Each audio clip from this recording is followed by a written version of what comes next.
Hello everyone, what's up? Welcome back to the channel. It's Joe once again from the Joe Lifestyle. You know, stuff happens. Stuff happens to you, stuff happens to me. If you want to know what happened to me, this happened to me. You can kind of see an eye there, you can see an eye there, there's an arm there.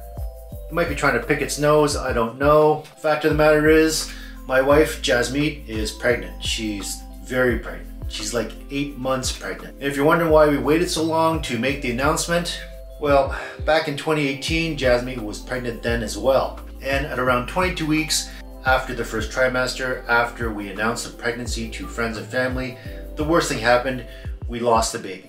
And really, I'll never forget what happened. She started to have complications, contractions, she lost her mucus plug. We got to the hospital at 9:30 in the morning and we didn't get home till 3:30 the next morning. I saw this tiny little thing being born, only to see her die just because she was born without lungs. As she was born, she moved around and she slowly stopped moving. Needless to say, it was a difficult, heartbreaking situation. And as we were going through this, we found out that this sort of tragedy happens to so many other people. Obviously, far worse tragedies happens to so many other people, but this was the first time I've ever gone through anything like that. And it was one thing for me to go through it, but to have to watch Jasmeet go through it was especially difficult. Obviously, she was devastated, and there was nothing I could have done, nothing I could have said to help remedy the situation. Eventually, things got better. I mean, life goes on, time heals all wounds, but these words are obviously a little hollow if you're going through this sort of thing firsthand. Jasmeet put on a brave face and eventually went back to work, but she obviously was carrying around more grief than she let on. And we had the baby cremated, and we still have her ashes. And sometime very soon, once it gets a little warmer, I think what I'll do is I'll just dig a hole, throw her ashes down there, and maybe plant a cherry tree. And maybe the cherries will feed some birds, maybe even some people one day. I really don't know what you should do with ashes, but I'm liking the cherry tree idea so far. So when we found out Jasmeet was pregnant in June of 2020, we were kind of excited, but mostly worried that history could potentially repeat itself. But this time around, our obstetrician put Jasmeet on some progesterone. If you don't know what progesterone is or does, just look it up. Just Google it, progesterone and pregnancy, or supplementary progesterone during pregnancy. It's all right there for you.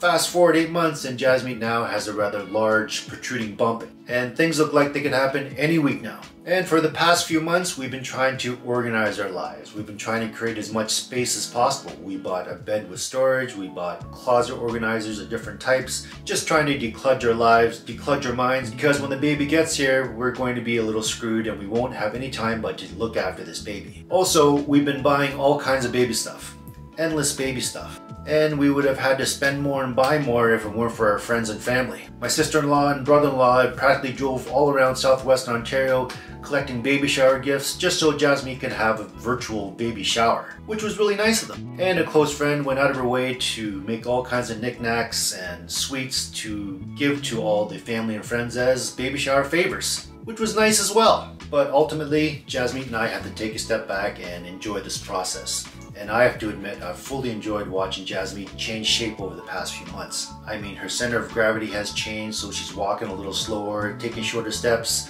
gets out of breath after walking 20 feet, and she's officially waddling. She waddles here, she waddles there. She waddles to the bathroom like 50 times a day to pee, which really has to be an inconvenience. And she's developed this Wolverine-like sense of smell. I mean, she can smell something going bad in the fridge a week before it actually goes bad. And her sleep schedule's all messed up. She sleeps maybe 3 to 5 hours at a time if she's lucky. One moment she's wide-eyed and talking to me, and then 5 seconds later I'll look over and she's just passed right out.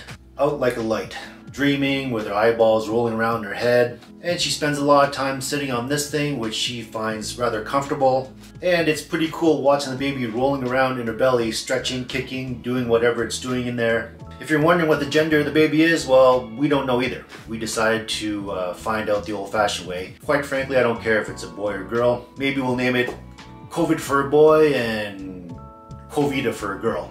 I found out though that as a husband of a very pregnant woman, no one really cares about me. The best thing to do is to just be in the background, do all the grunt work, don't talk too much, and just have the odd drink or two. It's like I've become some kind of scumbag with scumbag opinions. But anyways, thanks so much for watching this virtual announcement. Remember to hit that like button, subscribe to my channel if you haven't already. Feel free to leave a comment, and we'll see you in the next one. There's more to come. I'm coming for you, dumbass.